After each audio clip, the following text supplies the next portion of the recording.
Tapi Adam Silver nggak tahu itu ya, maksud gue Bukan. batasan itu gitu. Bukan dong. Dia hanya mengisi kebutuhan. Ini emang demand-nya ada. Demand-nya ada dari kenapa kita tahu? Karena TV deal ini mau tanda tangan 7 tahun berapa dolar, berapa miliar dolar untuk hak siarnya NBA. In return dia ambil uang ini untuk bisa menggaji pemain agar lebih banyak superstar di liga ini. Jadi lebih banyak orang dapat gaji gede. Biar lebih banyak bintang lagi mau main di NBA.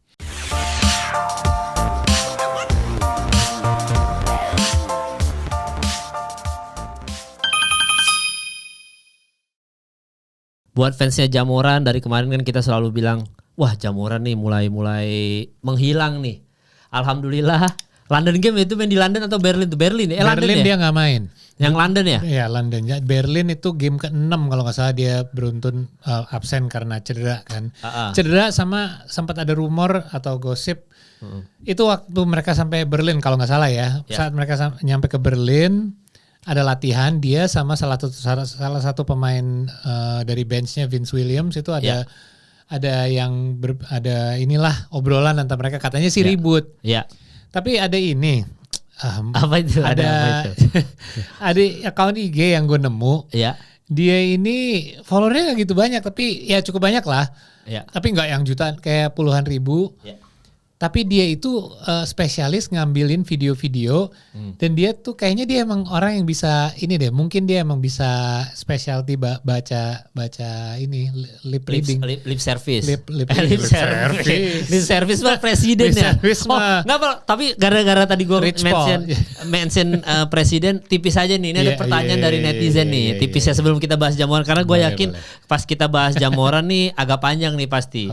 Ada pertanyaan dari netizen, lu kan interview pelatih timnas yang baru kan? Ya. Nah ini netizen yang mention di episode sebelumnya. Dia bilang, Bang tolong tanyain ke Bang Paul, katanya dia kan interview pelatih kita yang baru. Starting 11-nya siapa? Banyak gue banyak yang nanya, ya masa gue nggak tahu sih. Ini aja kalau nggak Paul, bukan starting line up. Kalau gue pertanyaannya ini aja, ada bocoran apa Paul pelatih Indonesia kita? Order info A1 Paul. Nah, ini pendapat gue aja deh yang gue kasih. Boleh. Pendapat gue adalah gini, jadi sebenarnya yang ini hampir persis anniversary 1 tahun gue waktu bantu mengumumkan Patrick Kluivert di tempat yang sama, formatnya sama. Ya. Kali ini gue rasa vibes yang sangat beda ya. Gue ngerasa bahwa ini terutama mungkin ya alasan dia diterima dengan lebih hangat karena terutama dia emang punya track record sebagai pelatih. Dan dia jelas emang pelatih gitu, bukan legenda pemain yang sekarang banyak yang mempertanyakan apa kualifikasi dia untuk ngambil jabatan ini. Kalau ini kan emang jelas pelatih, punya track record dan sama Dirtek kenapa dia punya track record di negara lain, bantu negara itu kualifikasi. Itu kan tujuan kita, kualifikasi ke Piala Dunia. Dan sebelum itu pun ada FIFA Matchday dan AFF, AFC. Jadi orang ini orang yang tepat untuk melakukan itu satu ya. Kedua, kita umurnya sama, gue pas ketemu dia, dan kita umurnya samar persis. Gue lebih tua 6 bulan lah, 5 bulanan. Umurnya sama dan ya kita sama-sama punya roots di Kanada karena dia di sana cukup lama. Itu baru gue mau bilang kan dia sama-sama Kanada tuh. Dia bukan orang Kanada tapi bukan, pelatih Kanada. Dan Inggrisnya tuh kayak konsep tuh kayak gimana tuh? Apa ya ibaratnya kalau basket tuh mungkin Chicago kali ya atau kayak lo bener-bener kayak lo dari kota yang melahirkan ya inilah yang sangat kental lah kebudayaan bolanya ya. Kalau basket kan ada kota-kota di kayak Chicago banyak ya melahirin pemain-pemain basket legenda. Ya dia emang punya inilah background dan punya track record yang bagus. Jadi pendapat gue adalah ngobrol sama dia sebentar aja, terutama komitmen dia terhadap apa yang dia mau lakukan di sini di luar timnas ya. Dia tuh keluarganya tuh udah ikut sama dia ke sini. Dia komit mau belajar bahasa Indonesia. Dia aja pas nyapa kita semua kayak selamat pagi. Dia nyatet setiap orang yang dia ketemu. Jadi ini sedikit background ya buat teman-teman yang sorry ya ini off topic sedikit. Yeah. Dia emang kalau nggak salah dia either public speaker atau dia guru public speaker deh dulu di Kanada. Jadi dia emang public speakingnya juga bagus. Jadi cara dia bisa menyampaikan pesan dia itu dengan baik, singkat dan jelas gitu. Dan dia dengan dia public speakingnya bagus, berarti dia udah ada hal-hal yang dia lakukan secara disiplin yang sangat baik, yang mungkin cocok buat role dia. Contohnya salah satunya itu, kayak dia setiap kali ada orang baru yang datang pas kita lagi ketemu ada grup gede gitu, dia nanya itu siapa, namanya siapa, dicatat, diingetin sama dia. Ini kan hal-hal yang sepele menurut kita. Iya, gitu. Menurut gue hal kayak gini kualitas yang di dalam pelatih itu sangat bagus. Kenapa? Karena dia detail oriented dong. Berarti dia pay attention sama detail-detail kecil, bahkan mau dicatat supaya dia nggak lupa atau dia lupa pun ada reference. Kan ini hal-hal yang pelatih harus lakuin kan dalam kerjaan. Pemain nggak usah, pemain ya lo main aja. Yang penting lo inget apa yang lo harus lakukan, role lo, apa yang lo harus play mungkin yang dikasih tahu sama pelatih. Tapi pelatih harus detail oriented, harus ingat orang bahkan banyak. Dan gue ngerasa ini banget lah, kayak ini menjadi mungkin dengan kekecewaan banyak fans dan jelas pemain dan federasi juga tahun lalu. Ya ini menjadi kayak halaman baru aja. Gue ngerasa vibes itu banget, bukan hanya tahun baru 2026 tapi ya udah yang kita udah nggak kualifikasi 2026. Ya udah, sekarang it's time to start. Mau berapa lama lo pundungan bete-bete. Ya maksudnya ya udah. Dan banyak yang gue lihat juga responsnya gitu. Oke, udah yuk kita siap untuk move on. Langkah yang terbaik yang kita bisa ambil dari sini apa? Daripada ngomongin yang kemarin-kemarin terus. Ada masih yang ngomongin kemarin-kemarin terus. Tapi tapi dalam rangka membandingkan kayaknya ini lebih baik deh. Gue sering dengar itu. Kayak ini semoga ini bakal lebih cocok. Udah banyak yang, ini bukan hanya dari netizen ya, dari analis pundit-pundit juga, teman-teman kita juga. Jadi ya gue harap sih, dan orangnya sih asik mah. Kalau berarti Patrick Kluivert nggak asik. Asik tapi asik, ya. Gini contohnya, dan ini Bung Harpa Bung Harpa bukan sih Bung Harpa. Bung Harpa ya salah satunya ada. Emang ada di sana deh. Enggak, ada lagi satu yang di sana. Ada lagi dari Kompas. Mas Firzi Idris ya. Dia bikin report juga. Tapi ini terjadi karena gue lagi bareng si John ya, setelah press con. Dia melakukan doorstop dan gue diajak. Gue nggak sengaja ikut karena gue bantuin terjemahkan seandainya ada yang perlu. Tapi kebetulan di luar semua nanya pakai bahasa Inggris. Tapi di situ gue ternyata itu doorstop harusnya nggak terjadi. Tapi dia tetap berhenti di situ untuk ngomong, dan itu lama hitungannya menurut Firzi ya, dia sering ngeliput juga kan, dia bilang dia cukup lama loh berhenti, dan itu sebenarnya nggak ada yang ngasih tahu suruh berhenti, sampai gue yang berhentiin. Itu karena gue nanya ke orang security, mas kayaknya ini boleh deh ya diselesaikan. Jadi gue harus cut kayak udah dulu ya, satu yang terakhir aja, terus habis itu kita harus lanjut gitu karena dia ada meeting lain juga kan. Udah, dan setelah itu dia keluar lagi. Dia foto sama ada orang difabel juga dari Kemenpora, foto bareng, dia yang megang kameranya. Di situ ketemu lagi sama beberapa reporter yang masih ada sisa-sisa, dia ngobrol aja. Jadi intinya gini, dia itu tidak takut untuk ditanya. Dimana mungkin gue lihat kalau yang sebelumnya sedikit terlindung. Pertanyaan judi kali takut ya. Iya karena dia masuk aja udah menurut gue bukan salah dia sih. Dia masuk di dalam situasi yang sangat pressure, kayak wah lo masuk aja udah tekanannya gila-gilaan. Karena kenapa? Karena lo neruskan apa yang udah dijalani sama orang lain. Iya benar. Oke, dan di tengahnya lagi kayak tengahnya. Jadi ibaratnya lo masuk di half time untuk menggantikan pemain yang udah main, tapi lo yang terusin ya. Ini orang udah misalnya cetak 20 poin di first half, tapi lo jangan terseok ya di second half. Ya agak nggak adil juga, tapi ya itu situasinya, it is what it is. Jadi in the end gue ngerasa kalau sama John dia bener-bener ayo lo mau ngobrol kita ngobrol, gue kasih tahu, dan dia belak-belakan bilang, dan jawaban dia amazing buat gue, kayak yang akan dimainkan siapa, dia bilang ya gue mau cari pemain tier 1 dan tier 2. Lo mau kualifikasi ya kita perlu pemain di tier 1 atau 2. Ya itu kasarnya ya gitu, tapi itu emang fakta dan itu kenyataan. Kalau lo mau main dengan pemain yang level-level bawah, oke, tapi jangan harap kualifikasi. Kita mau kualifikasi kan, yaudah kita harus pemain kita tuh main di liga luar dan kita harus tarik dari liga luar pun ya pemain top tier. Dan kita ada beberapa yang mungkin menuju ke situ. Tapi kalau ngomong tier 1 siapa sih yang tier 1? Izes. Tier 1 kan? Oh, ya, berarti di sana juga di luar negerinya tier 1. Maksud gue nggak tahu maksud dia tier 1 apa, tapi Izes tapi pemain inti Sassuolo sih emang. Oke. Tapi ya tier 1 sih harusnya Izes mah. Oke. Itu tier 1, makanya gue dari situnya setelah ini gue belum sempat nanya ya lebih dalam tentang hal ini. Tier 1 di mata siapa? Ini kayak kita sempat ngobrol sama Rico, pemain NBA. Oh iya juga. Jamoran tier berapa? Ujung-ujungnya kita bilang tier berapa sih? Ya, pokoknya, tier 4 kan ujung-ujungnya. Iya. Kalau tier 1 siapa? LeBron, Steph, yang misalnya tur ke Asia gitu. Ya kan? Tier 2 siapa? Ya tier 2 Russell Westbrook mungkin harusnya kayak gitu kan, James Harden. Jalen Brown gitu. Brown. Jadi Jamoran minim tier 3 kan, kita pokoknya ngomong tier 3 atau tier 4. JHS di mata siapa dulu? Oh ya, kalau di mata kita tier 1. Pep Guardiola menganggap seorang JHS tier 1 enggak? Gue cuma gue enggak tahu, mungkin tapi gue enggak tahu. Iya juga ya, tier 1 di mata. Dia enggak bilang juga kita belum ada pemain tier 1. Cuman itu membuat gue mikir aja, maksud dia tier 1 tuh kita udah ada belum ya?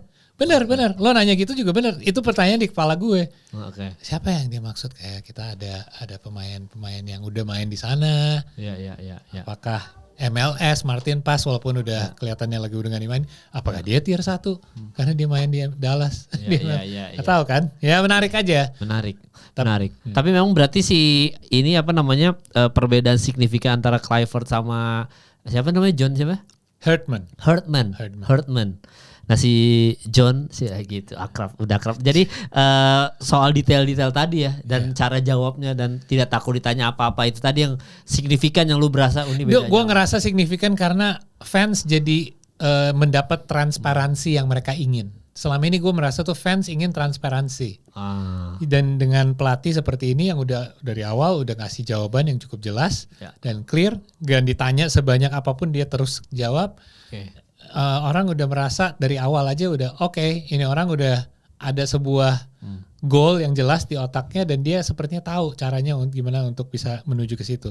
Dia bilang kok kita masih satu tahap, udah bagus kok, kita udah bagus, kita udah punya pemain banyak yang bagus. Dia ngomong gitu kok. Banyak pemain kita yang bagus dan ini tim bagus, tapi ada satu step lagi yang kita butuhkan. Ya jelas karena kita tahun lalu gagal. Jadi satu langkah ini apa yang kita butuhkan untuk ambil satu langkah ini lagi, ya itu kerjaan dia. Dia bilang itu tanggung jawab gue. Oke. Tekanan itu sebuah berkah, dia bilang. Gila Paul tuh bisa lu Paul ketemu interview manajer timnas gitu langsung. Gila. Ya, gue harapan gue sih tahun ini gue akan banyak kerja sama timnas, sama dia, sama timnya untuk membantu apapun yang mereka butuh. Dari sisi media dan lain-lain sih. Gila, semoga sih. Tiba-tiba Paul bilang jangan mainin si ini, jangan mainin si ini. Gitu udah mulai tuh masuk tuh. Jangan mainin ini. Tahu nggak kenapa itu nggak mungkin terjadi? Apapun selainnya keurusan sama media itu lebih ke kerjaan gue. Karena gue takut dihujat sama fans bola, serem mal. Iyalah, jangan jadi basket masalah. Aja serem kadang-kadang. Iya, apalagi ini basket bola. Aja lu kemarin IBL udah opening kan? Udah. Apa lu opening? Gue jarang siaran IBL justru. Nah, kemarin yang lu. Iya, cuman day one aja. Abis itu gue belum dipanggil lagi. Pertandingannya apa? Tahu kenapa? Jangan-jangan ada sesuatu gue nggak pernah dipanggil lagi nih IBL. Dewa sama PJ kan rematch final. Siapa yang menang itu ya? Yang menang siapa? Yang menang PJ karena Jordan Adamsnya nggak main. Dan PJ kelihatan sangat kuat mengadjust dengan tidak ada Anthony Bean sebagai pemain. Lo tahu kan peraturan tahun ini? Kenapa peraturan? Boleh ada 3 import di setiap tim, tapi udah tidak ada yang namanya pemain heritage. Oh, udah nggak ada? Nggak. Jadi gimana ya pemain heritage? Prosper, Anthony Bean, Devon, Devon dari Rans tahun lalu. Itu semua posisi itu udah tidak ada. Jadi lo boleh mengisi itu dengan tiga import ibaratnya. Soalnya kenapa? Setahun lalu itu gue nggak mau ngomong gimana. Nggak gini. Nggak semua tim memiliki pemain heritage yang levelnya sama. gini, jadi di dunia ini mungkin ada keterbatasan. Tahun lalu ada 14 tim ya kalau nggak salah. Ada keterbatasan mungkin pemain keturunan. Oke. Tapi yang heritage lah ibaratnya. Ya ibaratnya kayak Lester Prosper, kayak Devon Van Ostrom itu yang kan. Yang Bogor itu siapa? Iya, Devon Van Ostrom. Yang Belanda. passing-passingnya. Iya. Pemain kayak mereka nggak ada 14 yang di level yang sama. Jadi hanya ada beberapa tim yang memiliki pemain yang paling jago. Oke lah, kita langsung sebut aja, ada Lester Prosper di Dewa, ada Rans dengan Devon, ada Beans. PJ, Anthony Bean. Bisa dibilang pemain dengan yang memiliki heritage paling jago rata-rata yang masuk ke playoff babak-babak final. Ke semifinalan gitulah kurang lebih. Jadi intinya ada sedikit bikin lebih merata lah untuk semua tim. Lo boleh ambil import. Jadi pemain itu masih boleh diambil semua, tapi sebagai import. Oh gitu, hitungannya ya. Jadi dia mengambil jatah impor tadi ya. Tapi bukan karena mereka tidak, jadinya mereka nggak mau diambil. Kayak Devon kalau nggak salah ini, sorry ya kalau gue nggak terlalu tahu banyak. Kayaknya dapat tawaran lebih gede di negeri lain deh, gitu di Eropa atau di mana gitu. Jadi dia memilih untuk main di liga lain gitu. Oh dia udah nggak ada di liga sekarang Enggak. Padahal jago banget ya. Jago banget. Ya makanya jadi pemain seperti dia nggak berarti dia nggak ada nilainya sebagai import, ada. Tapi nah yang tricky adalah Lester Prosper karena dia di atas 2 meter. Iya. Dan setiap tim masih ada peraturan di IBL bahwa setiap tim cuma boleh ada satu pemain di atas 2 meter. Boleh satu ya? Cuma boleh satu. Jadi karena mereka udah ada si Josh Ibarra di atas 2 meter, kalau nggak salah dia yang di atas 2 meter, ya nggak bisa ada 2. Jadi Lester Prosper harus dilepas. Mereka ambil lagi namanya DJ Cooper kalau nggak salah. Terus ada lagi, masih ada Jordan Adams. Jadi 3 itu. Cooper jadi itu jago, DJ Cooper. Ya so far dia menunjuk, dia pass first guard gitulah. Tapi dia at least pemain yang lebih kecil. Jadi dia lebih guard sih. Game pertama yang gue siarin, dia nggak terlalu perform baik. Masih di bawah tapi dia ekspektasi. Kayak Jamoran gitu berarti. Iya maksudnya tapi dia lebih banyak passing. Jadi Jamoran jadi tricky, kasihan buat pemain kayak Lester Prosper karena karena dia mainnya kalau di Dewa itu bagus tahun lalu karena dia udah ada center. Jadi dia sebagai big man ya dia match up-nya sama pemain yang lebih kecil, dia juga bisa sering nembak dari luar. Jadi dia bisa jadi sebagai sebuah aset kalau dia mainnya sebagai center menurut gue ya. Karena dia sekarang hitungannya import. Misalnya ada tim lain mau ngambil dia, tapi harus dia masuk jatah pemain satu-satunya yang di atas 2 meter. Jadi dia harus main di posisi 5. Ini observasi gue doang ya.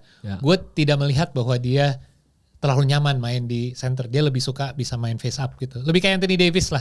Ya, tapi kalau itu regulasi soal 2 meter itu menguntungkan tuh, Paul. Maksudnya untuk semua tim IBL gitu.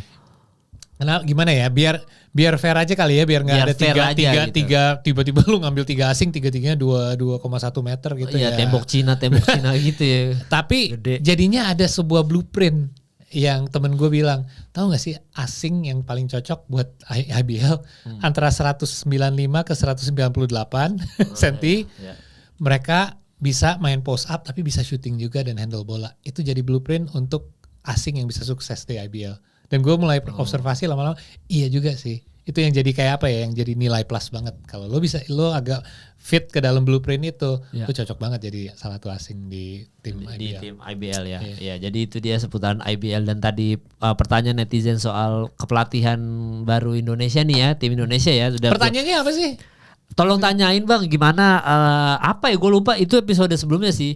Tapi ada info Ordal nggak? Oh kalau mengenai info Ordal sih nggak ada, tapi jelas ini kayak nggak, kan kita mikir kualifikasi Pildun masih lama 2030, tapi jelas dia udah menargetkan kayak AFF dan AFC sih. Iya FIFA Matchday udah ada kan muncul di IG. Udah mulai. Kita udah mau jadi host untuk Maret. Nah keren itu teman-teman ya, dari yang tadi yang bertanya udah dijawab sama Paul ya. Sekarang kita berarti bahas NBA. Oke. Ya, kan tadi saya nanya bahas NBA menit berapa Bang? Kasih tahu Ken. 19. Colong catat salah satu komen. Enggak, tapi yang timnas pasti didengerin itu kan pertanyaan episode sebelumnya. Ntar gue cari deh pertanyaannya, gue lupa. Tapi ini kita sekarang baru bahas NBA karena memang gue jujur aja semenjak lagi ada playoff NFL, kayaknya semua orang Amerika lebih concern ke nonton playoff NFL termasuk gue. Emang basket selalu kayak gitu kenanya kan di bulan-bulan ini. Ya soalnya sampai Januari ini kan Super Bowl 2 mingguan lagi kali ya sekitar tuh. Enggak, Super Bowl tuh kayak Februari 9 Februari atau berapa gue lupa. Pokoknya menuju itu ya NBA gitu-gitu aja kan. Orang Amerika pasti lebih nonton NFL, playoff NFL kan apalagi lagi seru banget kan. Iya, dan Januari juga selalu kan cuaca kan badai cedera. Badai cedera. Iya, gue kira selalu badai terjadi salju gitu. Enggak, selalu badai cedera. Iya, tapi kalau NFL mah enaknya masih ada yang kayak gitu-gitunya Paul, kayak ini tim kan kalau di NFL tim West masih bisa ketemu East di playoff ini, bukan East doang, West doang kan.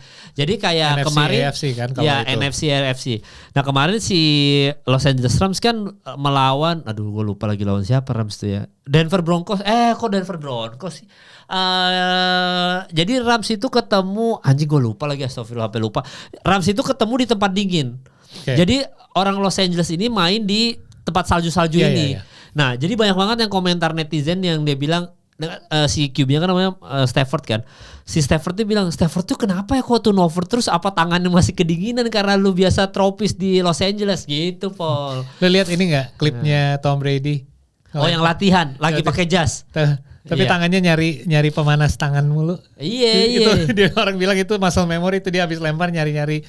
Itu tahu kan yang pouch bullet itu yang buat taruh tangan buat biar tangannya nggak kedinginan. Iya, jadi dia setiap kali habis lempar refleksnya untuk nyari itu kocak. Iya, karena dingin banget emang. Dan ini apa namanya?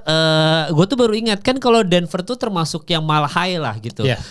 Bukan pegunungan bahasanya, apa kalau mile high itu berarti apa? Pegunungan ya? Iya. Ya ada. Inilah altitude tinggi. Ya, altitude tinggi. Jadi kan dingin banget kan. Nah, Denver Broncos tuh kemarin ketemu sama nih, biar gua tuh suka lupa tuh siapa aja yang ketemu. Oh, si Rams tuh ketemu Chicago Bears. Nah, jadi dingin banget Paul. Dan angin lagi kalau Dan Chicago. Angin. Jadi lu bayangin pemain-pemain LA ini harus bertahan di dinginnya itu kan. Nah, sementara si Broncos itu ketemu Buffalo Bills. Padahal sebenarnya si New York ya udah New York kan udah biasa lah dengan situasi dingin lah gitu ya. Cuma Buffalo dia harus dingin banget mah. Buffalo dingin banget. Lebih dekat banget sama Kanada kan itu di perbatasan. Bener, gue gara-gara ada Buffalo Bills ini gue jadi nyari Buffalo tuh kayak gimana sih kotanya gitu. Ternyata biasa aja. Nggak ada apa-apa mah. Iya, chicken wingnya enak sih, namanya Buffalo Wings. Iya, kita dulu nyetir ke sana untuk nonton. Kenapa namanya Buffalo tapi karena banyak sapi gitu. Logonya masih Buffalo gitu nggak sih? Iya kayaknya masih. Iya kan, masih. Iya kayak agak kayak apa? Bukan banyak sapi, bukan sapi gitu. Apa sih? Kerbau. Kan Buffalo, tapi Buffalo sapi. Bukan. Itu cow ya kalau sapi. Buffalo itu iya ini kerbau. Aslinya kerbau, tapi kalau bahasa Inggris kan Paul.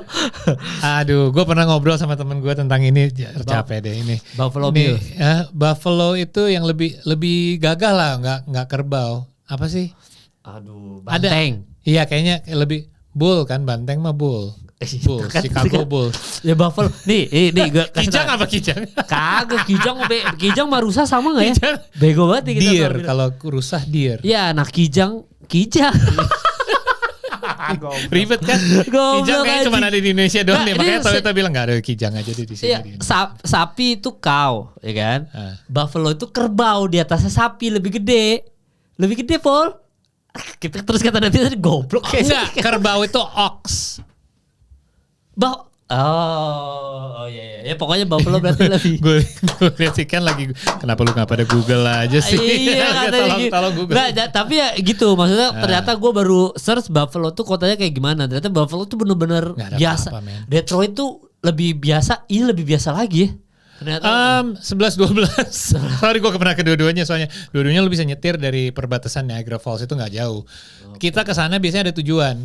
Jadi dulu tuh di Kanada bensin jauh lebih murah sempet di Amerika. Jadi kadang-kadang kita cross border untuk ngisi bensin doang sampai full, karena kita lagi main di liburan di Niagara Falls. Kita ke sana. Detroit kayak kota yang lebih kayak apa ya, lebih kumuh. Kalau Buffalo lumayan lah, tapi nggak ada hiburan. Jadi tapi di sana terkenal banget Niagara untuk Falls. Buffalo Wings. Nggak tahu kenapa. Coba ada sejarahnya deh. Gue pernah baca kenapa. Jadi di sana tuh chicken wingsnya tuh gede-gede gitu, Mal. Okay. Dan di sana tuh Buffalo Wings ya terkenal ya Buffalo Wings. Makanya namanya di Toronto pun lo pesan di menu sering ada Buffalo Wings, tapi itu berasal dari kota Buffalo. Oh, diambil gitu. dari sana. Bukan dari kaki buffalo-nya ya, tapi Buffalo kotanya. Ada chicken wings yang biasanya gede banget gitu. Iya. Ya udah kita kesana cuma makan chicken wings doang. Pernah sekali kita pengen nonton Buffalo Bills dulu banget gue pas SMA. Iya. Oh iya, makanya dingin banget karena playoffsnya NFL jatuhnya selalu di bulan winter, jadi teams di East Coast apalagi yang dekat utara, wah itu dinginnya hancur. Chicago, New York, Denver itu kan bayangin si Buffalo Bills main di Denver kan, kalah Buffalo Bills ya. Tapi dia main di Denver, orang Chicago, orang Denver nih main udah kayak umum aja dia. Ya ini cuaca gua, atau enggak Patriots main di New England, Boston kan. Ya udah ini cuaca biasa-biasa aja. Cuma muka-muka musuhnya ini maksud gua. Los Angeles-nya, Buffalo Bills-nya. Bayang gak Mal? Itu tuh kayak, nah itu yang kita nggak alamin di NBA kan, Paul. Hidungnya aja lo beku. Iya, Paul. Maksudnya di NBA kita nggak ngalamin itu. Maksudnya, oke, Denver yang ada Denver doang. Mile High gitu, ada tulisannya gitu kan. Cuma kan kita nggak kayak, ya udah lu main tetap AC-ACan aja udah gitu, nggak ada yang gimana-gimana. Makanya kalau NFL tuh begitu Januari gini seru karena ada strategi orang main winter ketika lu dari West Coast kayak gimana gitu-gitu. Itu kenapa kan kita selalu bahas kan, kenapa Nikola Jokic dia main 40 menit plus, dia main triple overtime, dia main sampai game 7 gitu-gitu. Karena dia mainnya di Denver. Kuat staminanya. Badan sih jangan nilai dari badan. Don't judge a book by the cover. Kan? Lu pernah Paul lari lagi musim dingin tapi lu gua lari jogging. Gini, kita bandingin gak usah jauh-jauh ke Denver deh. Buat temen-temen yang suka lari nih fansnya Sastra nih pasti tahu ini juga pasti tahu. Iya. Gue dulu zaman gue lari, ini udah 10 tahun plus yang lalu. Gue dulu lari lumayan inilah rutin. Gue 20 kilo pagi, malam gue 10 kilo, sehari bisa 30 kilo gitu. Oke. Gue diajak lari sama Indo Runners yang Bandung. Mereka lari oke lah, lari-lari biasanya kulineran lucu-lucuan. Daerah Cimanuk, Cisangkuy gitu. Buat teman-teman Bandung pasti tahu tuh. Di situ enak rute-rutenya lari. Pasti tujuannya beda, tempat makan beda. Satu hari ada salah satu dari mereka, ya gue kira cuman fun run yang easy run doang, easy night run. Lari pagi dong bareng kita, yuk kita lari. Tapi tempatnya bukan di sini. Oke. Yuk boleh janjian gitu, ada janjian. Gue ketemu di McD's Dago, tau gak sebelum nanjak parkirnya di McD's aja. Oke, gue ke McD's itu yang lampu merah yang pas sebelum naik Dago, di atas Dago ya. Ada gitu. di atas ya. Kita mulai lari dari situ, Mal. Lo lari ke Dago terus nanjak ke atas. Dan gue bukan ngomong Dago Pakar ya. Ini lebih parah lagi. Dago Pakar aja lu coba lari dalam Dago Pakar kalau lu nggak ngos-ngosan. Iya. Kita nanjak kayak ini udah bukan jalan buat mobil. Gue lihat. Iya, gue sampai masuk sempet ke terowongan yang dia kasih tahu gue, ini tuh dulu ada sejarahnya, dulu zaman kita dijajah, ini dulu sempet jadi kayak lorong buat orang pembantaian, buat kayak pas mereka nyeludupi kayak orang mau kabur atau gimana gitu. Gue gak terlalu dengerin, tahu gak kenapa? Gue lagi fokus nafas. Ini anak orang-orang Bandung, jago banget Mal. Ya maksud gue emang mereka in shape, emang mereka runners kuat. Tapi yang bedain mereka sama gue, mereka gak lari cepet, tapi nafas mereka gak habis-habis. Nanjak aja terus kita, dan kita gak jalan cepet, gak bisa lah. Kalau udah tanjakannya udah berapa derajat, lu udah kayak hampir jalan. Tapi itu, nafasnya, ini gue panas dada gue, nafas. Kayak susah banget untuk tarik satu nafas pun. Dan gue lihat mereka nafas. Normal aja. Ya senormal-normalnya mereka masih bisa lanjut. Maksud gue nggak seberat-beratnya mereka masih bisa lanjut dengan oke, sampai atas ya udah oke. Dan recovery mereka cepet banget. Pas udah nyampe titik di mana ada satu warung yang terkenal buat orang yang naik sepeda dan nanjak lari, berhenti di situ. Pas kita nyampe, beda banget mereka sama gue. Mereka udah kayak mulai mau mesen teh apa. Gue masih bentar. Nah, emang lu di Kanada pas musim dingin gak pernah coba jogging gitu, Pak? Dulu waktu gue tinggal di sana gue belum into running. Oke. Ada teman-teman gue yang orang tuanya yang runner, orang tuanya yang bule-bule gitu yang lari di winter gitu. Iya ada yang kayak gitu-gitu. Gue sendiri enggak. Dulu maksimal kita di Kanada winter karena masih sekolah kan, main basket. Main basket kan lo tahu bisa lo sesuaikan lah. Iya. Lo lebih mikir tangan lo yang dingin. Iya. Jadi kita dulu ikat ada yang bawa kantong air panas, diikat di ring, kan ringnya ada tiang, diikat di situ. Jadi setiap berapa menit lo pegang kantongnya untuk bikin tangan lo biar nggak beku. Itu doang paling. Iya. Nah, makanya lu bayangin orang West Coast gimana cara latihannya ya kan mereka kan tropis nih. Nggak bisa menurut gue. Nggak bisa lo simulasikan game situasi di lapangan yang lawan mereka. Apalagi mereka bisa latihan di situ berkali-kali. Iya, maksudnya anak-anak Los Angeles nih main ke mana tadi? Chicago gitu. Ya maksudnya mereka kan gimana menyesuaikannya. Tapi menurut gue nggak semua pemainnya emang berasal dari West Coast Los Angeles juga. Ada yang East Coast nih.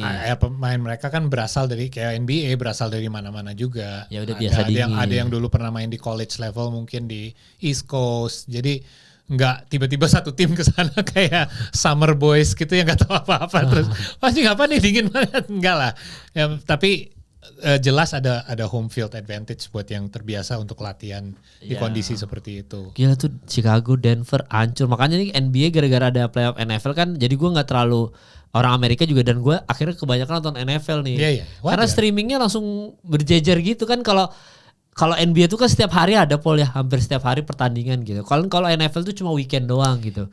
Itu yang bikin masalahnya kenapa hype-nya NFL lebih gede dari NBA. NBA emang banyak game. Hari ini aja lo mau nonton ada 5 game, 6 game gitu pasti kan. Jadi lo bisa milih. Lo bisa beli per game. Kalau NFL emang kayak game week aja ini weekend ini minggu ke-11 gitu. Jadi semuanya ya kan jadinya lebih jelas, lebih kayak apa ya? Lebih kayak putaran. Tapi mungkin enggak boleh maksudnya kayak NBA tuh kayak NFL cuma ada di weekend gitu. Gamenya tuh enggak sebanyak itu. Kan itu maksudnya capek gak sih kan nonton tiap hari, nonton pertandingan NBA terlalu sering gitu. Ini yang jadi masalah yang sekarang lagi dialami consumer atau fans NBA di Amerika. Kalau di Amerika kan mereka networknya banyak tuh. Misalnya sekarang NBA dealnya tuh sama, kalau dulu cuma sama ESPN sama TNT. Kalau sekarang sama Peacock, ada NBC, ada Amazon Prime. Jadi pernah ada yang membuat kayak sebuah data seandainya mau bisa langganan untuk bisa nonton semua pertandingan 1 tahun, ongkos lo akan sekian $1,000 gitu, kayak mahal banget. Beda sama kita di Indonesia. Kalau kita di Indonesia nggak tahu ya, selainnya lo bisa nonton di Prime, itu game pilihan, lo kan bisa subscribe League Pass. League Pass itu setahun kan nggak sampai sejuta. Orang luar juga bisa kan sebenarnya.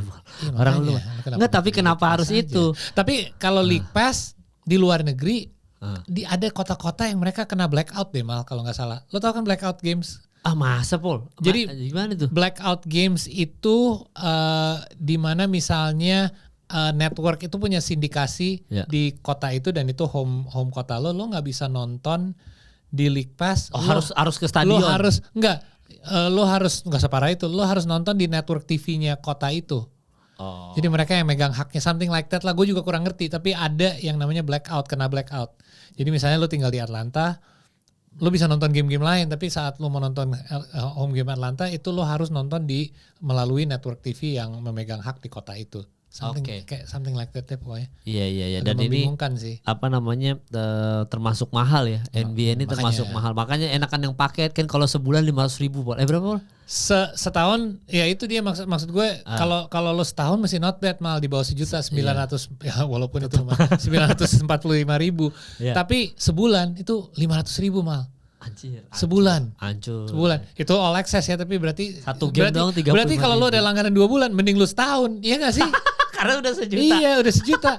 Itu yang price plan-nya agak membingungkan buat gue. Itu teman gue yang bilang ya, karena gue belum cek, tapi gue nanya. Karena teman gue tadi pagi nonton Lakers, gue bilang, tumben lo udah langganan League Pass. Dia bilang, enggak, gue beli 1 game. Berapa? 35.000. 35.000. Gue bilang itu hampir 2 kali lipatnya sebulan IBL TV sih. Sebulannya IBL TV 19.000. Ini hampir 40.000, 35.000 1 game. Dan dia akan nonton full. Dia berangkat halftime nganterin anaknya, terus dia bilang, kabarin gue siapa yang menang. Ya. Padahal bisa itu uang tol bolak-balik bisa. Nah, makanya menurut gue price plan-nya mendorong kita untuk bisa ya udah long term aja deh 1 tahun. Gue kayaknya udah kayak berapa tahun terakhir automatic renewal. Jadi suka langsung tagihan tiba-tiba lawan masuk sisi aja ya? gitu. Iya, tiba-tiba ada yang gede nih, ini pasti NBA ini setahun sekali ada tuh. Tapi di luar itu better kayak gitu gak sih daripada, karena gue kerjaan gue sebagian dari NBA juga, jadi gue harus nonton lah. Dan masalahnya memang ini salah satu cara Adam Silver untuk membayar gaji-gaji pemain yang luar biasa. Benar, ini karena kan. dengan dia deal sama network ini Lah, emang gajinya NFL nggak gede Paul dibandingin NBA? Oh, gedean NBA kali ya? Karena NBA itu satu tim NFL isinya puluhan orang mal. Berapa? 45 orang benar nggak sih, offensive, defensive sama special unit. Iya, sama special teams. Iya. Kalau NBA kan ya 15 paling dalam roster lu plus karena lu ada pergantian pemain sana sini sama coaching staff dan lain-lain. Ya, tapi kan kalau misalkan satu tim nih, LeBron, kan kita suka bahas soal salary cap kan, ada LeBron, Luka Doncic, Austin Reeves. Sisanya kan kecil-kecil juga. Jadi maksudnya kenapa Adam Silver harus memperbanyak itu sementara karena gaji naik terus. Ada nggak gaji turun di NBA? Nggak ada gaji tiap tahun naik terus. Di demo itu. Jimmy Butler aja yang baru cedera. Iya. Gue baru cek dulu, gue mau cek nih, tau kontrak dia masih berapa? Dia 52 juta mal, 52 iya, tahun ini. Berarti dia sekarang kena ACL ya? Iya, ACL, ya. Udah dia gak main lagi nih. Gaji masuk mal, cair tetap. Oke. Ya nggak apa, gue bukan kayak mengkritik itu, emang siapa yang mau dia juga nggak mau cedera kali. Tapi nggak apa, dia tetap dibayar. Tahun depan ada yang akan bayar kontrak dia 57 juta dolar. Ada sih yang akan bayar. Ya so far sih Golden State. Tapi seandainya ada trade yang terjadi sebelum trade deadline, harus ada yang tanggung jawab kontrak dia itu. Sisanya 1 tahun lagi. Iya, tapi makanya sering ada trade yang membuang-buang kontrak kan. Bola aja nggak setiap hari, Paul, weekend doang. Walaupun sekarang ada kontroversi ya. Itu jadi lo hitung juga per game kan. Kalau NFL berapa 17 game ya mereka main, kurang satu musim reguler. Kalau nggak salah ya. Ini 82 game mal. Lebih sedikit pemainnya tapi mereka mainnya 82 game. Iya, maksudnya nggak ada chance buat dikurangin gitu. Ya kalau dikurangin gaji turun semua gitu. Jadi semua ngamuk berarti gitu ya. Lo mau nggak dikurangin sebagai fan? Kalau sebagai apa nih? Sebagai fans. Dikurangin pertandingannya. Jumlah pertandingan. Kalau itu bikin lebih prestis nontonnya, mau Paul. Lebih apa ya? Lebih kayak menanti-nantikan. Kan gue tuh pernah ada di akun TikTok atau di Reels, gue lupa. Jadi gini, intinya nih, ini agak filosofis Paul ya. Tapi intinya adalah sesuatu hal itu jadi meaningful ketika ada batasan. Kenapa weekend tuh berasa menyenangkan banget? Karena setiap hari kita kerja weekdays. Ini kayak puasa. Iya, jadi kita sangat menantikan sudah Paul tiba-tiba udah kayak puasa ya. Kalau puasa, gue berpuasa 3 hari malah. Siap. Sangat bersyukur gue bisa makan kemarin. Iya. Tapi intinya adalah gitu. Maksudnya ketika lo ada batasan, jadi menyenangkan gitu. Kenapa kita tuh gue lupa intinya. Kita tuh menantikan akhirat atau apa, karena ya kita tahu ada batasan lah gitu. Ada, kalau kita terlalu banyak berdosa, kita malah biasa aja gitu. Kayak lu sudah keseringan pakai drugs gitu, pakai narkoba atau keseringan ya biasa aja gitu, atau dalam tanda kutip keseringan maksiat ya biasa aja Paul gitu. Beda sama orang yang menikah akhirnya menantikan itu gitu. Karena semua ada batasan. Nah, kalau kenapa contoh ke gue yang hal-hal terlarang ya? Izin. Nah, tapi intinya adalah semua itu akan menyenangkan kita ada batasan. NBA tuh udah nggak ada gitu. Yang kita tadi bahas soal NFL, gue ngerasa excited menanti weekend karena lagi mau nonton NFL. Seminggu sekali mereka Gue excited nungguin MU main misalkan Manchester City, karena gue cuma nunggu di Sabtu hari Minggu doang, dan itu satu game pula gitu. Match day gitu. Nah, ketika nonton NBA, kadang-kadang makin kesini antusiasnya hilang gitu. Kalau dulu gue masih semangat karena ya siapa nggak senang nonton Kobe Bryant main setiap hari gitu kan, atau nggak lihat Michael Jordan main setiap hari gitu. Gini, gue kayaknya membanding, kalau dulu jumlah game masih sama kan. Iya. Kenapa lu dulu lebih semangat juga? Karena dulu lu nggak punya akses seperti kita sekarang. Oke. Terutama lu dulu nggak ada sosial media. Jadi lu nggak bisa nonton House of Highlights. Oh semua ini slam dunk yang terbaik lo akan semua dirangkum buat lo dalam 15 detik. Kayak nggak ada gitu-gitunya. Yeah. Jadi dulu lo lebih semangat karena lo nggak tahu apa yang terjadi. Mungkin itu jadi blowout, mungkin triple overtime, whatever happens. Yeah. Gue nunggu di depan pertandingan ini karena di NBC cuma ada game pilihan. Yeah. Kalau sekarang dengan League Pass, lo satu hari aja bisa nonton 5 sampai 7 game, bahkan ada 10 atau 11 game. Plus highlightnya lagi. Belum lo bisa nonton replay doang aja. Jadi gue nonton satu nih Lakers Clippers deh, gue nonton derby. Tapi sisanya nanti gue nonton aja recapnya, game recap. Gue usah nonton full, gak ada waktu juga nonton full semua. Tapi semuanya gue bisa nonton recap. Gue gak nonton pun, gue buka sosial media itu udah dikasih ke muka gue dari ESPN, dari Sports Center, dari lain-lain. Jadi semuanya tuh kata Inggrisnya tuh abundance tuh kebanyakan. Dan ini bukan hanya basket atau olahraga, tapi di hidup kita sekarang tuh kita udah kebanyakan segala hal, Mal. Jadi kita ke mall, mau jajan pun lu udah kebanyakan pilihan. Lu mau boba pun bobanya ada banyak di satu mall. Lu mau makan, jadi lu mau nonton ke bioskop, ada 8 bioskop kok. Lu mau film apa aja. Zaman dulu kita tidak ada abundance untuk segala hal. Jadi segala hal tuh lebih kita harus cari atau kita harus tungguin. Lu harus nongkrong di depan TV jam 8 malam untuk nonton game yang jam 8 malam tip off-nya. Kalau sekarang lu bisa delay, nontonnya nanti aja. Gue pulang jam 10 gue matiin score off terus nanti bisa nyala. Itu makanya Paul, the big reset. Balik kok jadi dalam nih obrolannya nih. Jadi big reset tak. Perang dunia 3, nuklir semua di nuklir tak. Nah, hilang dah sosmed, hilang iPhone semua. Balik lagi kayak zaman purbakala kan. Hidup listrik, internet mati lagi kayak berita sekarang kan, internet mau dimatikan. Tak. Ya, gue sih pernah hidup di. Ya, gue juga pernah. Dan peradaban manusia kan bukan dari internet. Belum ada, kita dulu pakai telepon rumah. Iya. TV ya salurannya yang ada aja. Iya makanya mau nonton kan. kartun nggak ada. Iya lagi nggak ada hari ini. Lu tunggu Sabtu. Nggak, tapi Adam Silver nggak tahu itu ya, maksud gua. Bukan. Batasan itu gitu. Bukan dong. Dia hanya mengisi kebutuhan. Ini emang demand-nya ada. Demand-nya ada dari kita. Kenapa kita tahu? Karena TV deal ini mau tanda tangan 7 tahun berapa berapa miliar dolar untuk hak siarnya NBA.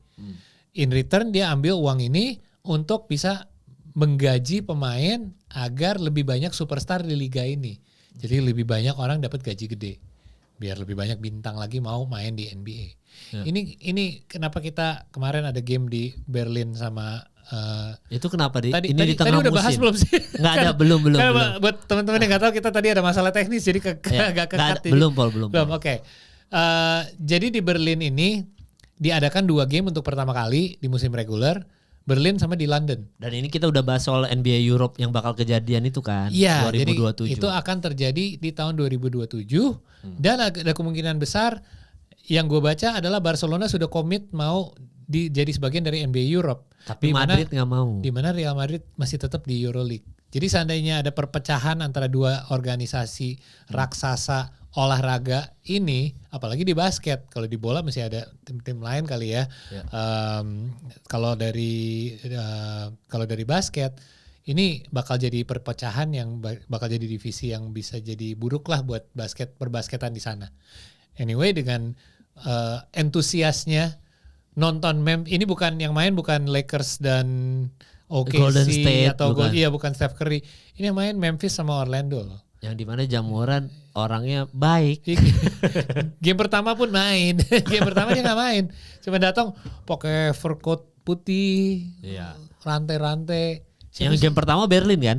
Berlin dulu, Jerman dulu. Udonis Haslem dari Prime bilang, lo kalau berpakaian kayak gitu lo udah pasti nggak main. Lo udah rencana nggak akan main. Karena dia masih game time decision kan. Dia nggak main di game pertama.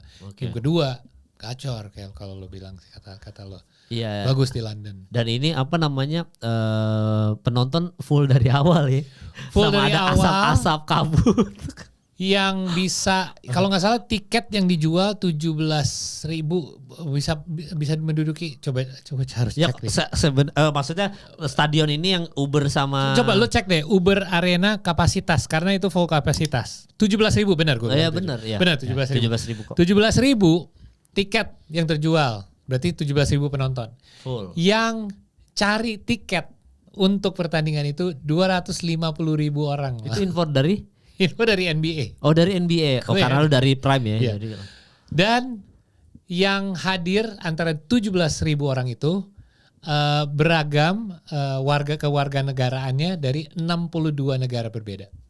Berarti semuanya ngumpul. Gue sempat mikir tuh itu negara mana aja, nggak kepikiran. Semuanya ngumpul ya. Banyak banget Mal. Iya. Cowok, cewek, mau tua, mau muda pakai jersey kayak lu lihat di Amerika aja banyak kan pakai jersey Orlando ataupun Memphis.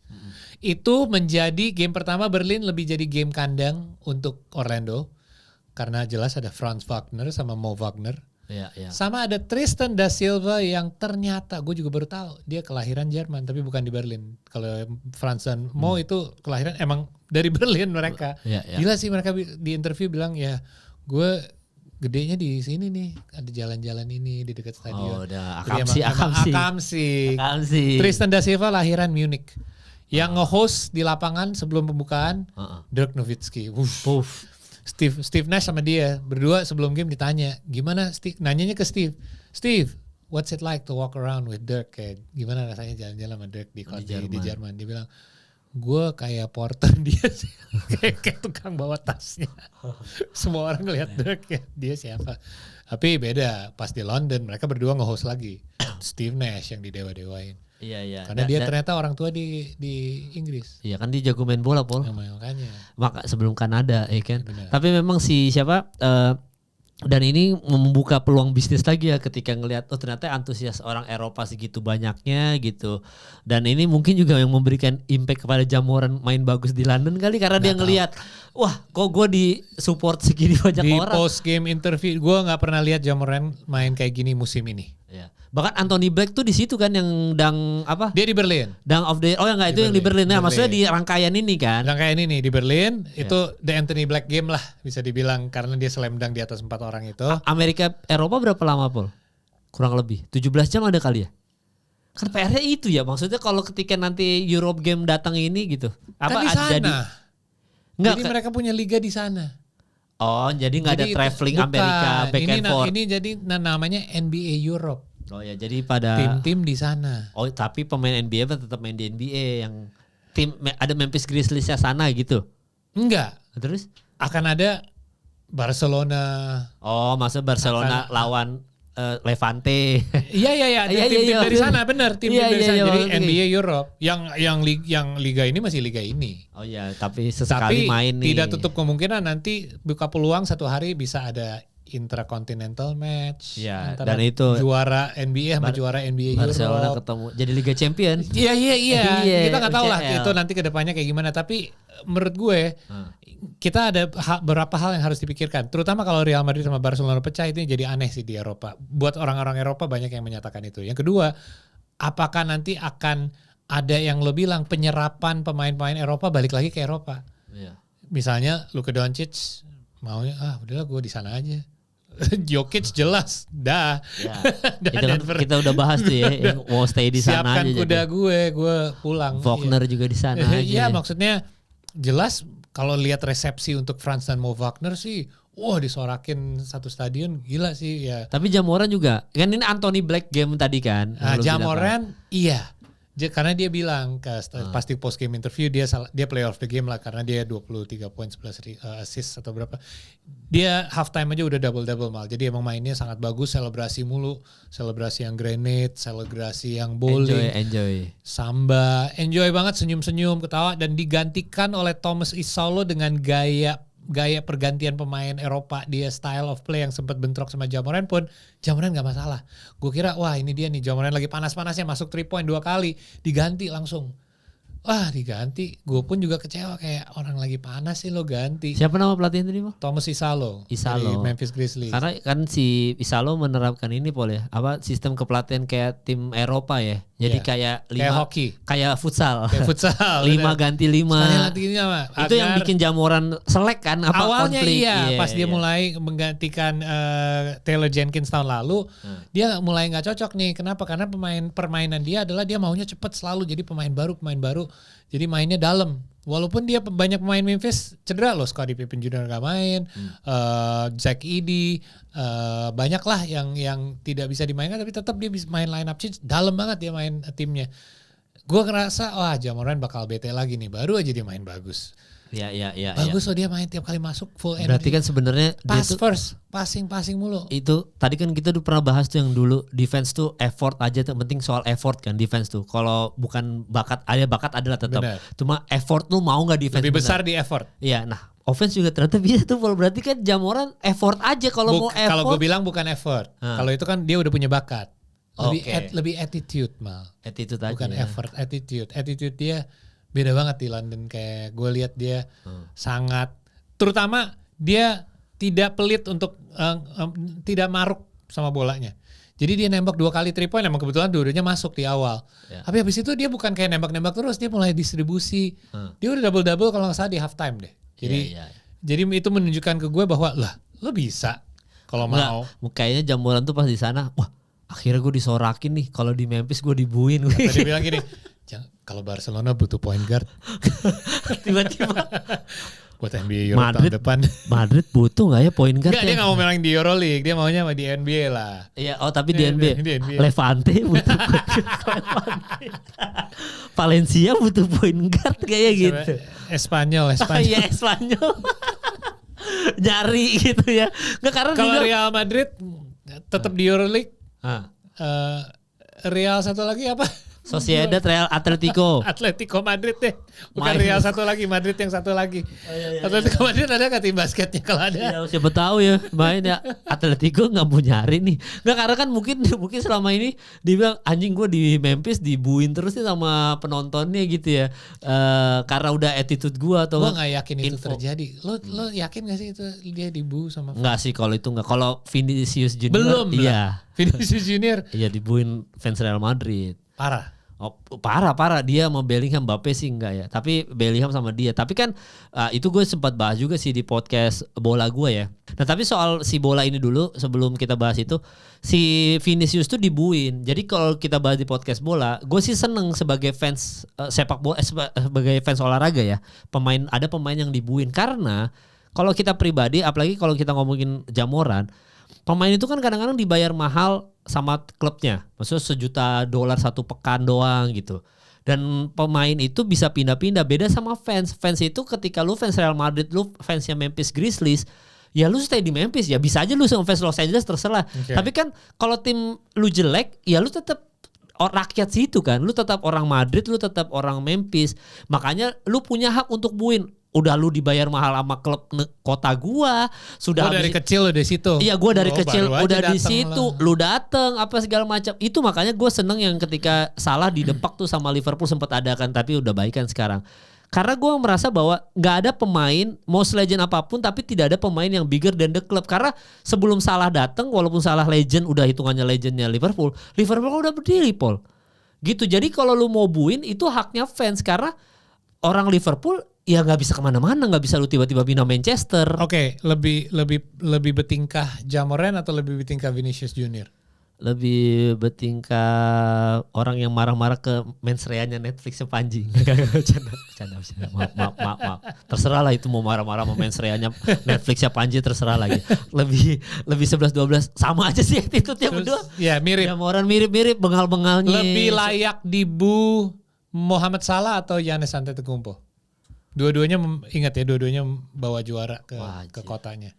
Ya sebenarnya lebih, kalau Salah waktu itu ngehe sih, maksudnya dalam tanda kutip dia lebih ngomong ke media dulu ketimbang ke internal. Itu hal yang jelek sih menurut gua. Ketika lu udah gue bisa bilang Giannis melakukan hal yang sama tapi secara pasif agresif. Okay. Dia tanpa menyatakan dia mau di trade, tapi ya jatuh kayak ada sedikit hint bahwa gue nggak happy nih sama tim ini, tapi dia tidak ngomong gitu secara langsung ya. Banyak orang yang merasa itu pasif agresif, kayak lo kalau mau di trade bilang aja lo mau di trade. Tapi nggak mau kelihatan kayak orang jahat.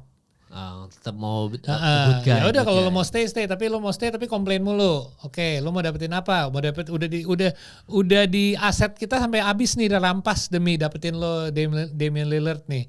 Tapi lo tetap kayak sekarang nggak ada Damian Lillard karena cedera, ya udah dilepas, tapi tetap ada kontrak dia. Sekarang nggak happy lagi, muncul lagi rumor. Akhirnya mereka lagi dibantai di tengah game, dibu. Apakah dia nggak sama parahnya sama Mohamed Salah? Sama layaknya gitu maksud gue, layaknya. Tapi kan masalahnya Ya itu tadi kan, maksudnya basket ini kan kita sempat bahas juga, ini kan superstar driven itu kan. Ketika lu mau nggak mau lu ngebuin Giannis atau beda sama bola kan jauh gitu jaraknya gitu ya. Nah itu poin gue adalah di basket, sepak bola maupun NFL lo nggak bisa lo bandingkan semuanya, karena pernah ada yang bilang ke gue bahwa NBA ini di atas, daya jualnya itu di atas liga-liga lain. Kalau dari sisi aset yang mereka miliki, ya dalam arti asetnya tuh pemain ya. Kalau lihat NFL, ini yang di belakang lu Tom Brady. Kalau lo nggak lihat jersey dia Tom Brady sama ciri khasnya, lo nggak tahu karena dia lagi pakai helm mal.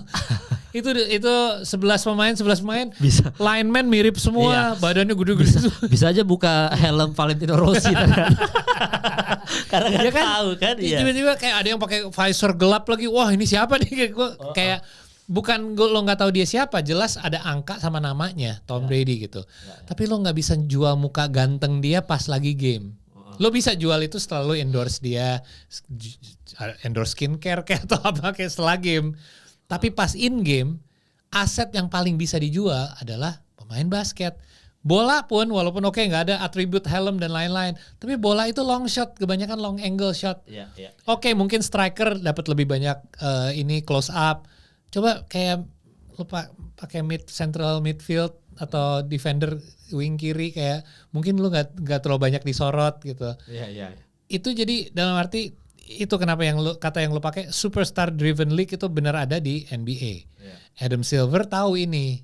Jadi emang liga ini tuh dijual, kenapa gaji pemain tuh 52 juta untuk Jimmy Butler gitu, kayak 60 sekian juta untuk Anthony Davis. Dua-duanya cedera, yang lagi nggak akan main.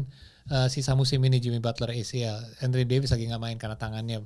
Jadi karena dia tahu dengan gaji mereka segede ini ya, gue butuh income yang gede juga. That's why kita balik lagi ke TV rights, kenapa segede itu. Ya, dan kalau balik lagi soal London sama Berlin tadi full tadi, soal batasan tadi tuh Paul ya, karena dia full lapangannya gitu ya. Kan karena di sana tuh jarang lihat pemain NBA kan. Jadi ketika ada pemain NBA datang ke sana, mereka antusias, bahkan full dari awal. Beda sama kalau nonton Amerika kan. Kalau di Amerika kadang-kadang kuarter 1 masih kosong. Ini sejam sebelumnya udah full dan berdiri sih. Udah full dan berdiri. Bahkan kuarter 3 yang biasanya masih kosong tuh habis kuarter 3 baru awal-awal mulai. Ini udah full dari awal gitu. Karena itu tadi maksudnya kalau kita balikin soal tadi di awal pembahasan soal NBA itu bisa dikurangin gak ya gitu sama Adam Silver. Ini tuh agak sedikit filosofis ya, karena gue dapatnya gue lupa dari reels atau TikTok, tapi intinya adalah sesuatu itu jadi prestisius. Kasih kan lu ada pertanyaan, lu sebagai fans emang seneng mal kalau dikurangin, pasti lu nanya itu ke gue kan, lu sebagai fans basket emang seneng mal dikurangin pertandingannya. Kalau gue pribadi gue seneng karena gue jadi menantikan, sama kayak gue nonton bola, nonton NFL. Gue menantikan, bahkan kalau gue mau lihat AC Milan main cuma satu kali pertandingan Paul seminggu, kecuali dia masuk Liga Champions jadi 2 kali gitu ya. Cuma 2 kali dalam 1 minggu gitu. Beda sama Lakers, mungkin dalam 1 minggu 3-4 kali ada main lah gitu, bisa ada 3-4 kali gitu. Sehingga prestisiusnya hilang gitu, meaningfulnya hilang, karena sesuatu itu jadi ada meaningfulnya ketika ada batasannya. Makanya kenapa weekend begitu menyenangkan untuk para pekerja, karena mereka sehari-hari kerja. Beda sama kita Paul, menurut kita weekend sama hari biasa mah ya udah, ini weekend apa bedanya, jadi nggak menarik kan weekend kan. Tapi untuk orang-orang weekend nih semangat sama keluarganya, pergi kemana, ke Bogor, ke Bandung, semangat. Kalau kita mah ke Bogor hari Senin juga bisa, ke Bandung. Paham sih kalau dari sisi itu. Nah makanya NBA menurut gua ketika lu dibawa ke Eropa tadi jadi menarik kan, orang jadi pengen ngumpul karena dia jarang ada. Beda sama warga Memphis. Gua waktu nonton yang live aja, nonton di New York atau Los Angeles atau di San Francisco gitu ya. Ketika gua kuarter 1, gua jalannya santai Paul, di parkiran Paul. Nggak yang lari-lari. Kita mau lihat Steph Curry dipanggil. Nggak usah, buka handphone aja. Buka handphone di parkiran, streaming aja. Itu League Pass lu lihat gimana Steph Curry dipanggil. Nanti kan kita nyampe ke dalam, di jalan gue masuk sama persis sama yang ada di handphone. Bahkan di handphone lebih menarik, ada suara komentator. Di lapangan cuma suara announcer kan.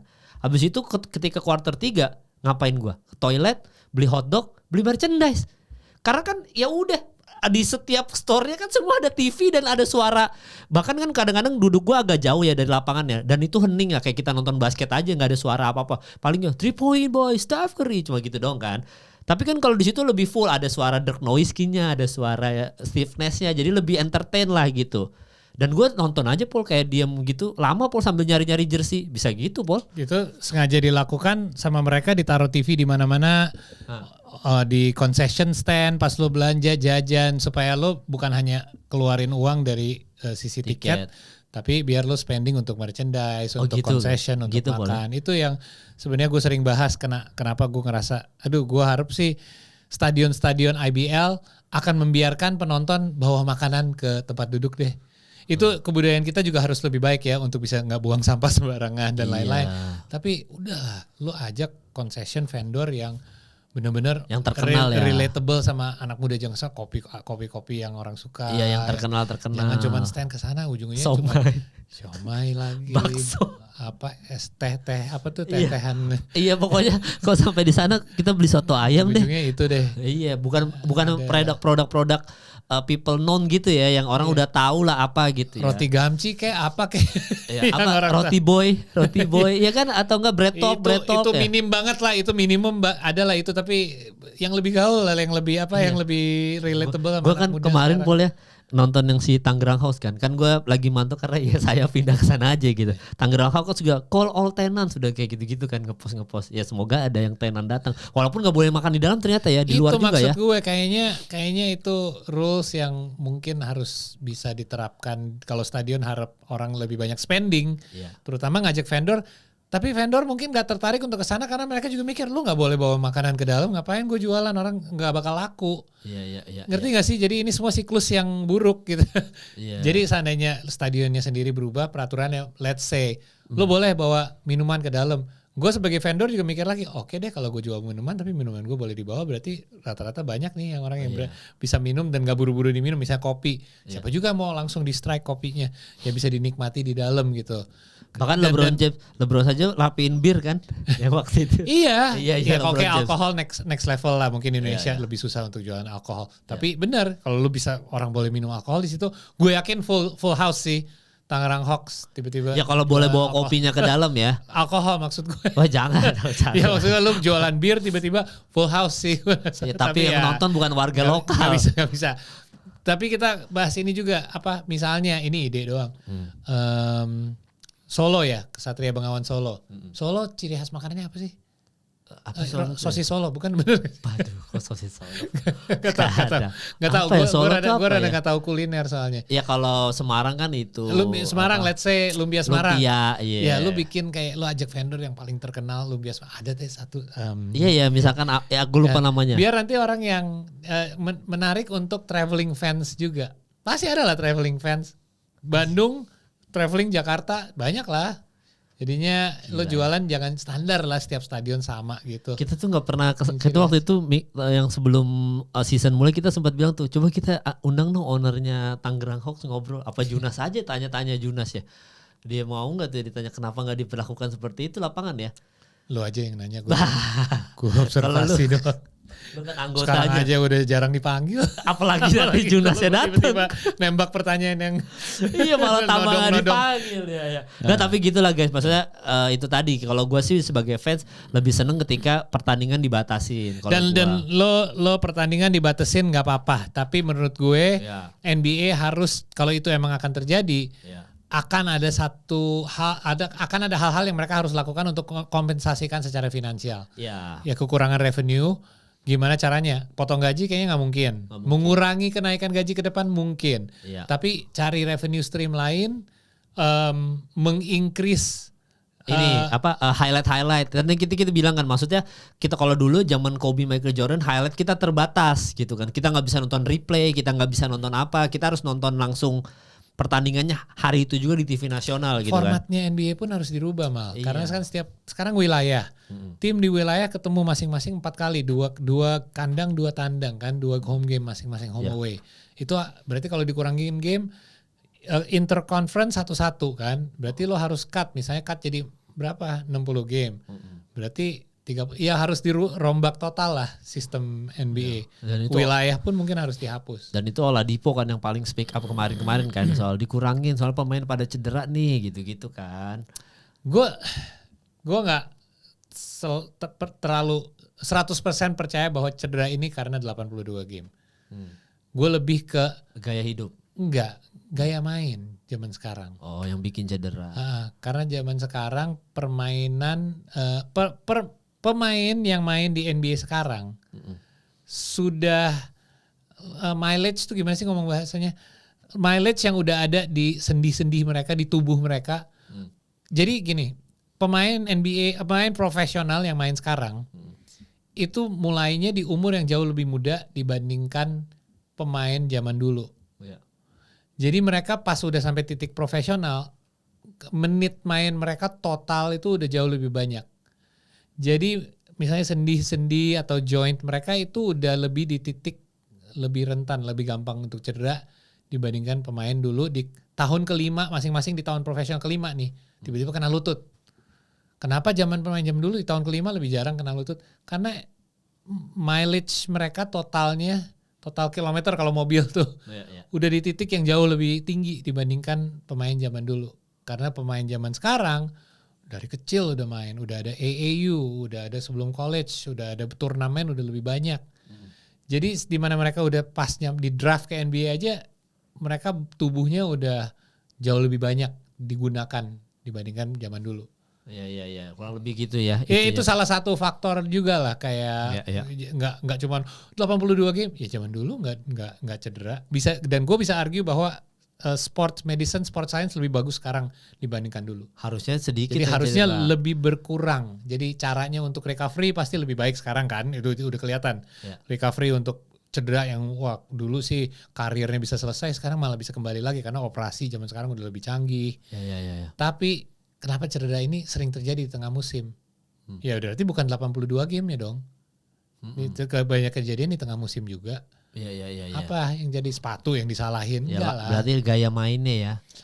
Bukan, kalau menurut gue sih lebih simpel aja sih. Gaya main ya mungkin, tapi zaman dulu juga pemain sangat atletis kok, mainnya terbang-terbang juga sana sini. Bahkan bisa dibilang lebih fisik, lebih kasar, ditabrak-tabrak pas di atas, lebih boleh peraturannya. Lebih ke mileage aja sih pemainnya. Pemain sekarang tuh udah mainnya banyak loh sebelum. Kita mungkin cuman melihat mereka pas di draft nih. Lo mungkin nggak tahu pas college-nya pas. Benar, lo mungkin nggak. Pas college. Dylan Harper lo mungkin nggak lihat sebelumnya. Tapi sebelumnya udah berapa ribu jam dia main basket. Lo cuma lihat pas dia di draft. Oh ini Cooper Flag nih. Gue lihat di Duke sedikit gitu.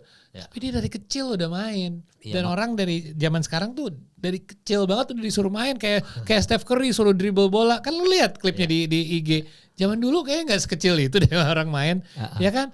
Bahkan ada banyak pemain yang pas udah high school baru belajar main basket gitu. Ya, itu makanya tadi soal batasan tuh bener. Kalau di Karate Kid itu filmnya yang Jaden Smith, tapi Jaden Smithnya masih ini ya kan udah nggak kayak sekarang, masih bener gitu. Masih normal. Nah itu kan ada istilahnya yang Cina. Kalau salah benerin ya, kayaknya kalian lebih ngerti. Dulu namanya istilahnya Wuji Bifan. Wuji Bifan itu adalah ketika lu sudah exhausted, maksudnya dalam tanda kutip exhausted sama kehidupan lo, atau enggak kalau di situ dalam tanda kutip lu latihan terus nih setiap hari nih, latihan karate terus berantem terus setiap hari, lu harus ada 1-2 hari Wuji Bifan, istirahat aja. Kayak ya itu tadi kalau kita singgung soal batasan, ya ini maksudnya sesuatu jadi meaningful ketika ada batasan kan, lu batasin, jangan setiap hari lu ajar latihan, jadinya kayak ya kayak gitu, kayak badan lu entah nanti yang tadi mileage tadi yang lu bilang itu apa segala macam, harus ada Wuji Bifan. Nah ini sekarang kan ini terjadi di sepak bola juga, di mana jam terbang, aduh ada Liga Champion, nanti ada Piala Dunia klub lagi, nanti akan ada FA Cup, ada apalagi Super Coppa Italia, jadi kayak banyak jadwal gitu. Sementara jadinya pemain-pemain tuh banyak yang cedera karena itu tadi. Kalau dulu lebih ada batasan, ini dibatasin gitu. Ya sekali lagi, makin kesini kan semua duit bisnis itu kan. Dan olahraga tuh kebanyakan sekarang dipegang sama pebisnis, Paul. Bukan sama orang yang mencintai olahraganya. Benar. Itu terjadi sama MU, terjadi sama Buccaneers, Buccaneers itu apa nama kotanya? Tampa Bay Buccaneers, sama-sama Glazers kan, terjadi sama Liverpool, ownernya terjadi sama ownernya AC Milan. Bisnismen yang megang sekarang. Karena ketika bisnismen yang megang sudah nggak peduli dia kayak pemain cedera, jadi kayak karyawan aja. Lu cedera panjang, ya gue cari pemain lain. Mereka sebagai aset aja, aset perusahaan. Iya. Jadi kayak udah nggak ada chemistry antar owner dan juga antar manajer gitu, owner ya bahasanya, owner, pemilik klub sama pemain. Karena gue kayak ya lu karyawan gue, kalau lu jelek, lu cedera, gue pecat aja. Gue cari pemain lain, banyak pemain seluruh dunia mau main buat AC Milan gitu, Paul. Nah, itu yang merusak olahraga ini. Ya apalagi NBA dipegang sama pebisnis kan. Ya udah, mereka nggak peduli mau 82 game, mau 60 game, sama gue cuan-cuan aja. Pemain gue cedera, ya gue draft pemain baru lagi aja. Lu nggak mau main 82 game, gue trade sama pemain yang mau kok. Iya aja. Dan mau, nggak apa-apa, gue bisa mengemas. Makanya gue ngerasa itu sesuatu yang tidak akan terjadi sih. Ya, pengurangan. Sulit lah, ada banyak hal yang susah untuk dikompensasikan kalau lo kurangin game, lo main-main motong doang. Bahkan ditambahin kalau bisa sama mereka. Kasihan juga lah ya orang yang kerja di stadion gitu-gitu kan, mereka dapat gaji dari situ juga. Itu banyak loh hal, jadi bukan hanya pemain basket sama fans doang. Tapi juga ini sebuah ekosistem yang besar loh. Iya, jadi ini buat teman-teman. Sorry, satu lagi gue tambah, bisnis di sekitar. Jadi lo lihat, lo cek deh kota-kota yang dulu punya tim basket atau organisasi organisasi olahraga yang pindah kota. Itu banyak yang restoran, hotel yang naik yang semua. akhirnya tutup karena pindah. Seattle salah satunya. Iya, banyak dampaknya. Benar. Jadi itu ekosistem tuh gede, bukan jangan cuma ngomong ya gampang lah, cuman harus dikurangin gamenya. Ya setiap game lu kurangin, bukan hanya concession, penjualan merchandise, tiket, tapi sekitar daerah itu tiba-tiba malam itu jadi sepi. Dari 41 kali per tahun cuma ada 41 kali loh dari 82 game home game. Iya juga ya. Dan lu kurangin jadi 30. Bayang berapa juta dolar kehilangan ya gitu. Iya, dan itu pemasukan juga yang buat mensejahterakan. Itulah bentuk mencari 19 juta lapangan pekerjaan.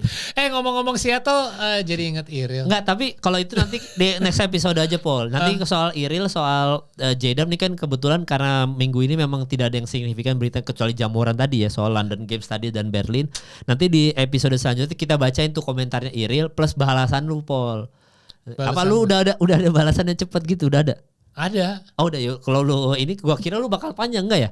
Enggak, karena berhasil sih lo mancing Iril, lo mention lagi di caption ya, dibalas panjang lebar. Iya soal sih dia ngomongnya apa sih kurang lebih 2A 2B. Iya dia tidak setuju karena menurut dia J-Dub ini cedera tangan, wristnya kan. Iya jangan, dan itu gue setuju dengan jangan nilai dia dari permainan dia musim ini. Gue setuju dari sisi itu karena gue juga sering bilang kan, ya itu bias yang apa yang terjadi terakhir kita baru lihat, kemarin ini kurang perform jadi harusnya tidak layak bla bla bla, jadi kita mulai lupa apa yang dia lakukan tahun lalu atau musim sebelumnya. Tapi yang poin kedua adalah dia tidak setuju ada hierarki pemain kedua terbaik, ketiga terbaik dan lain-lain karena OKC bukan tim yang dibutuhkan seperti itu. Tidak dibentuk seperti itu. Enggak, dia bilang kalau nggak salah dia bilang OKC itu tim yang lo cari dulu. Tim yang dibentuk sebagai satu unit. Bener nggak sih? Apa yang dia ngomong gitu kayak OKC itu bukan tim yang bisa lo bilang ada pemain kedua terbaik, ketiga terbaik. Benar? Gue cari ya. Dan seandainya itu benar, OKC itu berarti tim yang next man up lah, lo bisa bongkar pasang siapapun itu harusnya mereka tetap main bagus. Ya soal best player, second best player, third best player, OKC itu nggak dibuild seperti itu. OKC work as a unit. Oke. Itu. Kalau seandainya itu benar, berarti dia setuju nggak kalau Shea itu tidak layak menjadi calon MVP? Kenapa begitu? Lah kan kita ngomong value, nilai pemain terhadap timnya. Harusnya dia kita tidak selalu layak. Setuju. Oh iya. Kita selalu setuju kan bahwa Jokic adalah pemain yang paling layak, salah satu yang selalu paling layak dibilang MVP karena nilai value dia terhadap timnya yaitu the most valuable player ke timnya. Karena tanpa ada Jokic tim ini jomplang. Tapi dengan ada dia mereka bisa jadi salah satu calon untuk masuk ke final. Iya. Tapi seandainya lo bilang tim ini tidak dibentukan seperti itu di mana ada pemain best atau second best atau third best, semuanya merata.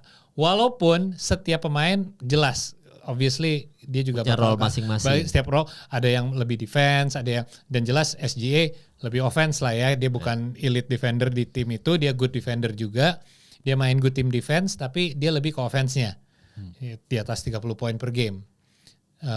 Tapi selain setiap orang punya role yang beda, kalau lo bilang tim ini nggak boleh ada best, second best, or third best, berarti untuk satu yang bisa dibilang you are the most valuable, berarti salah dong.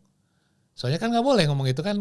Ya maksud gue tidak ada hierarki 1, 2, 3 kan. Iya. Jadi gimana lo mau sebut ada ini orang yang paling bernilai? Valuable, iya.